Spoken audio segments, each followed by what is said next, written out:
Neighbor Podcast, the place where local businesses and neighbors come together.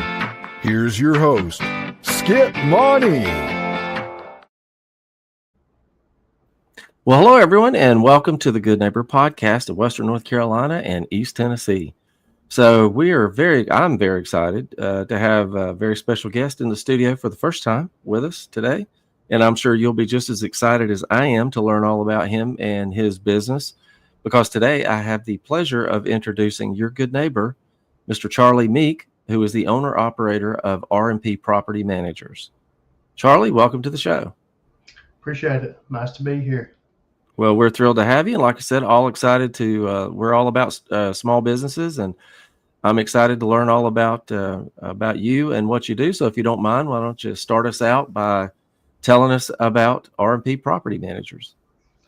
Well, I'll give you the nickel tour because it's not the most exciting thing in the world. So just real quick for context, R&P Property Managers was started by Richard and Perry about 16, 17 years ago. I came and bought the name, and to be quite frank, I was just too lazy to change it. And after a while, you look back 10 years later and say, you know what? I'll get to that in 10 more years. So we just kept it. So that's the reason why it's R&P, and I'm Charlie. But as far as what we do, to try to distill it down to the most interesting thing, because it's not very fun stuff, is we manage homeowners associations and condominiums.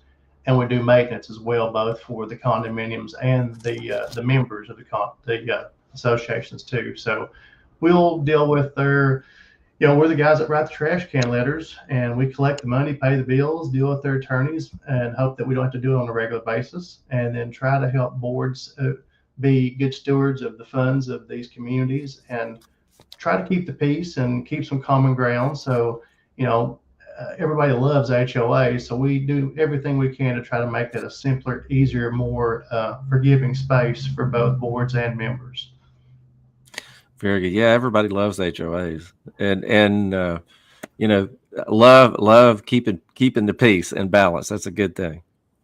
So, Charlie, and I love the name, and from a branding standpoint, I couldn't blame you if that you've been in business. The company's been there for 17 years. That there's some value in that brand, so I don't blame you one bit. So, how did you get started in this business, Charlie? Well, after I got out of the military, I decided I was going to be a mechanic, and that lasted for a while. And I realized that, hey, this is hard work and it's dirty, so there's got to be something better.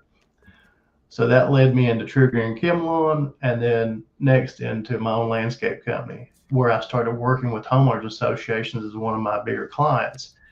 And that's when I started realizing that, homeowners associations can be a really good thing, both for members and for vendors, once you learn how to work with them, present value, and understand what their needs are.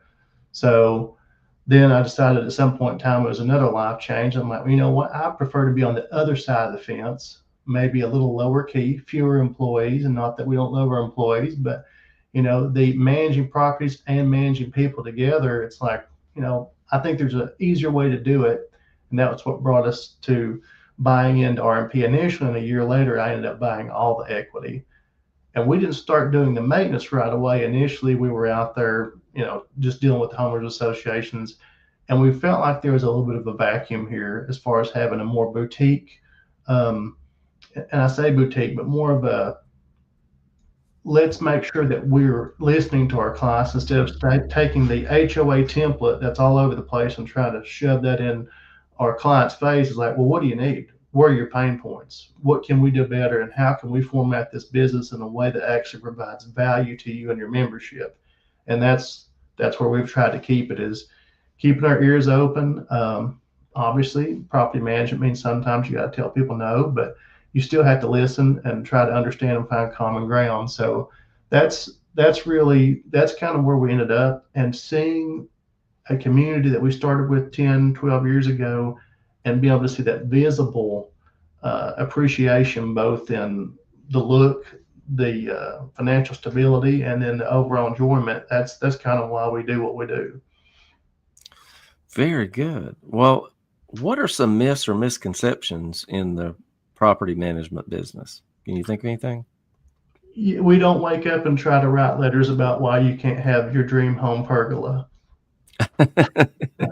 We don't get up on Monday and say, you know what?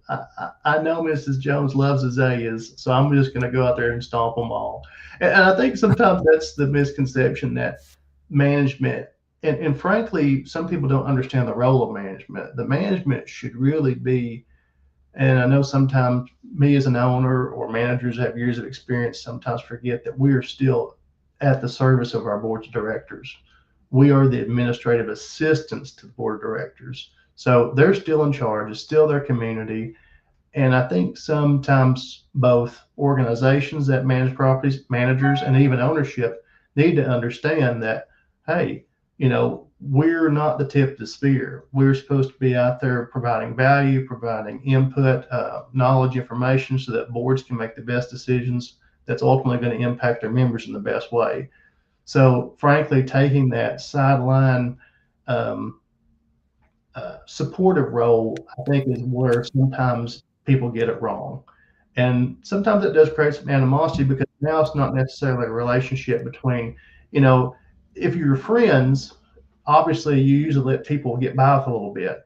So inject this third party who is just the guy that takes the money and says no, but to keep perpetuating that particular archetype is not really helpful. So it really just needs to be that, look, I am here I'm the glue here. That's my role. I'm supposed to be helping y'all work together in a way that is, again, keeps the community financially solvent, keeps the budget in line, and meets the goals of both members and the board. And that's where I think management needs to be. And I think that's where some of the misconceptions come from, because it can be sometimes a little bit of a thankless job, but we didn't sign up to be pop stars. We're going to manage properties. I know every kid, says that's what they want to be when they grow up, but this is a job. You've accepted it. Now understand the role and do it properly, both for the members, the homeowners, and for the board of directors. You don't wake up thinking I'm going to stomp some azaleas. That's funny. No, at least not this week. In a few more years, we might think differently. There you go. There you go. Well, it sounds like you're an extremely busy businessman. If there is time outside of work, what do you like to do for fun? It's an odd hobby, but I make custom kitchen knives. What I have found is that being around properties, expecting a high level of precision from both my vendors and everyone else, and it's like, okay, well, I like to walk away with something I can see my efforts. I like to see improvement in my community, and same thing with the kitchen knife. I mean, once I take that from a lump of steel to a finished product, and I've been fortunate enough, though I think they give me more credit than what it's worth, to be in Blade magazine once, and it's a fun hobby. It's not one that you hear about a lot, but I can actually see something that someone can take home, use to feed their family, enjoy their holidays. It's gratifying in a lot of ways. Wow. So you're the first custom kitchen knife maker I think I've ever met. That's pretty cool. There's not many of us.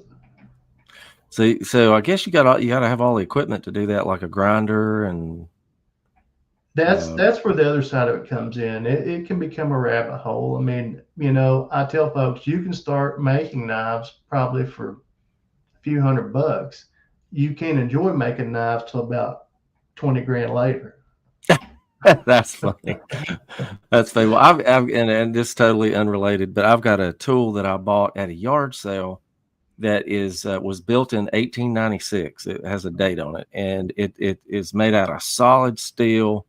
And the thing, you can't kill it, but it's a grinding wheel with a handle on it that you spin, and I can sharpen anything with that thing. And like I said, it's 130 years old. Anyway, I'm fascinated by that. So I'm sure you've got probably more current equipment, I would think.